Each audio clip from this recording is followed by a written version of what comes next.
حضور علیہ السلام نے ارشاد فرمایا، جس نے کسی شخص کی مصیبت کو دور کیا، کسی مومن کی تکلیف کو دور کیا، وہ بیماری تھی اس کے علاج میں مدد کی، اس نے کہیں جانا تھا سواری پہ بٹھا کے لے گیا، وہ بھوکا تھا اس کو کھانا کھلا دیا، اس کی جوان بچی تھی اور گھر کی دہلیز پہ بوڑھی ہو رہی تھی، اس نے شادی میں مدد دے دی، اس کی کوئی بھی تکلیف، کوئی بھی مصیبت جس میں وہ پھنسا تھا اس سے اسے نکالا۔ اللہ تعالیٰ اس کے لیے دنیا اور آخرت میں آسانیاں پیدا کرتا ہے۔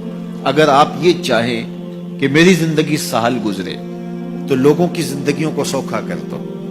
بعض اوقات ہمارے رویوں سے لوگ اوکے ہوتے ہیں۔ ایک بندہ مجھے کہنے لگا کہ بڑی پریشانیاں ہیں، تو میں نے کہا اللہ کی مخلوق کے لیے آسانیاں پیدا کرو۔ تو اس نے کہا میں تو کسی کو کوئی تکلیف نہیں دیتا۔ میں نے کہا کہ آپ کے گھر کے سامنے گلی کتنی چوڑی ہے؟ تو وہ کہنے لگا 12 فٹ کی گلی ہے۔ تو میں نے کہا کہ آپ نے جو تھڑا بنایا ہے وہ کتنا آپ نے بنایا؟ کہتا 3 سیڑھیاں۔ تو میں نے کہا کہ یہ اللہ کی مخلوق کو تکلیف نہیں ہے؟ 12 فٹ کی گلی ہے، لوگوں کی بیچاروں کی کبھی گاڑیاں بھی گزرتی ہیں، جنازے بھی گزرتے ہیں، اور تم نے 3 سیڑھیاں اس گلی کے اندر رکھی ہوئی ہیں اور تم سمجھتے ہو کہ میں کسی کو تکلیف نہیں دے رہا۔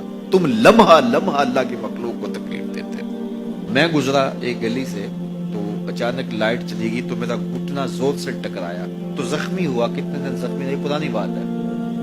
تو وہ کسی نے اپنے گھر کے سامنے 3 فٹ اونچا گٹر بنایا ہوا تھا، 8-10 فٹ گلی ہے اور 2 فٹ کا گٹر اونچا بنایا ہے، اور گلی سے ہم جا رہے ہیں تو گھٹنا لگا اور زخمی ہوا۔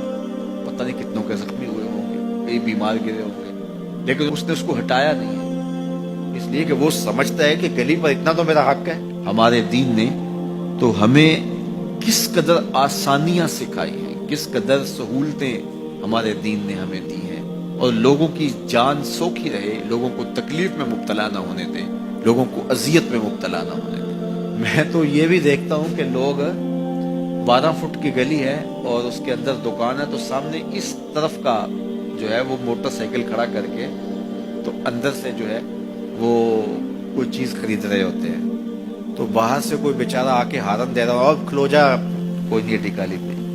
یعنی یہ بدتمیزی کی انتہا ہے، اور یہ ہمارے معاشرے کا المیہ ہے، لوگوں کے لیے اذیتیں پیدا کرنا، لوگوں کے لیے تکلیف پیدا کرنا، جبکہ ہمارے دین کی تعلیمات یہ ہیں کہ دوسروں کے لیے آسانیاں پیدا کرو، دوسروں کے لیے جو ہے وہ خیر پیدا کرو تو تمہارے لیے خیر پیدا ہو۔ تو اس لیے فرمایا گیا کہ جس نے کسی شخص کے لیے آسانی پیدا کی تو اس کے لیے بھی آسانی پیدا ہوگی، لیکن صرف دنیا پہ نہیں ہوگی بلکہ اس کے لیے اس کے بدلے میں آخرت میں بھی آسانی پیدا ہوگی۔